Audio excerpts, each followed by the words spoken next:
In that question, I was talking about energy being gained and energy being lost. But really in physics, we shouldn't talk about energy being gained and lost. Energy is transferred from one form to another. If we think about a car driving along a road, then there are lots of energy changes involved.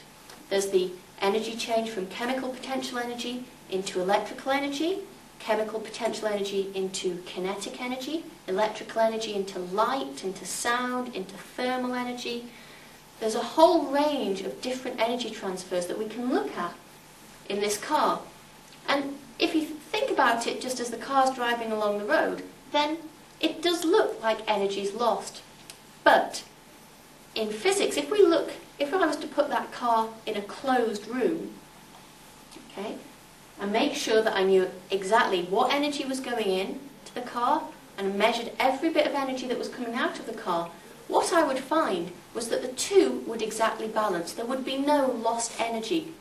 And in physics, in a closed system, and that's a system where we can measure everything that's going in or out, we can define a conservation of energy. And conservation of energy basically says that energy cannot be created or destroyed. It can be transferred from one form to another. So the energy in a closed system stays the same. But if we were to look at what form it's in, it might be in different forms.